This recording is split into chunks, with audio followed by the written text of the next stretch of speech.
नमस्कार, स्वागत आप सभी का के हरियाणा पे। इस वक्त की सबसे बड़ी अपडेट हम आपको बता दें कि जो सदेवा मम्मड़ खरीफ चैनल है उसमें जो पाइपलाइन उखाड़ने का काम जो चल रहा था उस पे जो है वो स्टे मिल चुका है। एक पाइपलाइन पे जो वो स्टे मिल चुका है। आखिर ये स्टे कैसे मिला, किस आधार पे स्टे मिला, क्योंकि इस मामले के शुरू से लेकर के अब तक के हरियाणा की पैनी नज़र जो वो इस मामले पे बनी हुई है। तो जैसे ही स्टे मिलने की सूचना आई तो हमने संपर्क किया, प्रयास किया कि आखिर स्टे जो है वो मिला है तो किसे मिला है, कौन जो है वो स्टे लेकर के आया है। तो जब पड़ताल की तो पता चला कि वकील साहब हैं जो कि नाम है विकास ढिल्लों, जोधपुरिया गांव के रहने वाले हैं। उनकी भी पाइप जो है वो वहां से उस नहर से जा रही थी उनके खेतों की ओर। उन्होंने जो वो ये करिश्मा कर दिखाया है।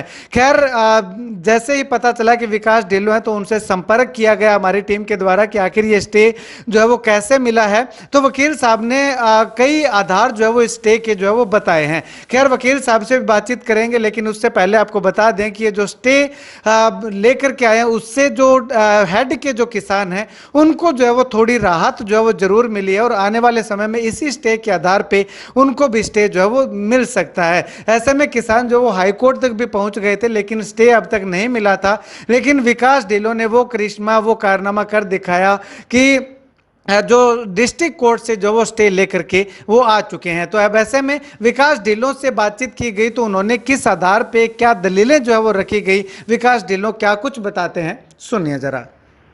अगर बात करें तो अभी रत्ताखेड़ा खरीफ चैनल से भी पाइपलाइन उखाड़ी गई, मोगे उखाड़े गए और उसके बाद अब मम्मड़ सदेवा जो लिंक चैनल है उससे भी उखाड़े गए। लेकिन किसान इस मामले को लेकर के हाई कोर्ट तक चले गए, उनको स्टे नहीं मिला।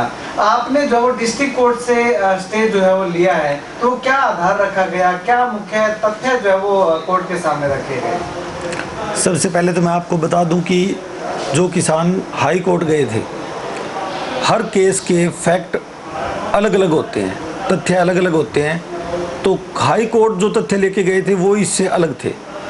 यहाँ पर जो तथ्य लिए गए वह यह थे कि आज से करीबन 10 साल या 15 साल पहले से किसान जो पानी उठा रहे थे बिना किसी सोलर सिस्टम के, बिना किसी मोटर के, जो पानी लिफ्ट कर रहे थे डीजल इंजन के द्वारा, उनकी पाइपें इलीगल तरीके द्वारा, जो डिपार्टमेंट इलीगल तरीके द्वारा जो उखाड़ रहे थे, उनको कोर्ट ने रोक लगाई है।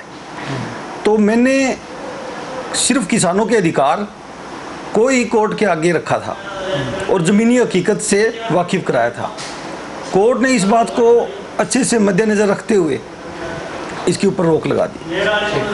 तो इसमें कोर्ट के सामने आपने रखा क्या, क्योंकि डिपार्टमेंट भी कह रहा है कि पानी उठा करके लगाइएगा और आपने भी यही रखा कि पानी उठा करके लगाना है। तो इसमें चेंज क्या हुआ? इसमें चेंज ये हुआ, डिपार्टमेंट ये बात कहता है कि आप जो नहर है, नहर की पटड़ी है, उसके ऊपर ट्रैक्टर लगाकर या कोई भी चीज़ लगाकर पानी उठाएं। अब जिस किसान की वहाँ पर ज़मीन ही नहीं है, जिस किसान का वहाँ पर कोई किसी भी तरह का कोई कनेक्शन नहीं है, वो वहाँ से पानी कैसे उठाएगा? जिस किसान की ज़मीन है वही उठा पाएगा। जो किसान के थोड़ा खेत दूर पड़ता है उसको नीचे अंडरग्राउंड पाइपलाइन ले जानी पड़ती है, ये मजबूरी है उसकी।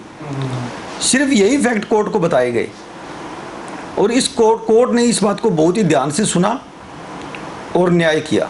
ठीक है, तो मतलब कि अब आपने ये मांग रखी थी कि वहां से पानी उठाने के बजाय आगे खेत से पानी जो वो किसान उठा लेगा अपनी जगह में, जहाँ पे उसको ट्रैक्टर लगाने की जगह मिलेगी। बिल्कुल, हमने यही कहा भी अपने खेत से उठा लेगा। दूसरा, किसी भी तरह का कोई मोटर या सोलर प्लेट का इस्तेमाल नहीं करेगा। ठीक है, डीजल इंजन के द्वारा करेगा, जिसका करीबन खर्च आता है 400 से 500 रुपए पर घंटा। इससे पानी का किसी भी तरह का कोई मिसयूज नहीं होता, सिर्फ फसल ही बचाई जाती है। तो मतलब कि जो पाइपें प्रशासन ने उखाड़ी हैं तो वो पाइपें जो वो दोबारा लग सकती हैं, संभावना है?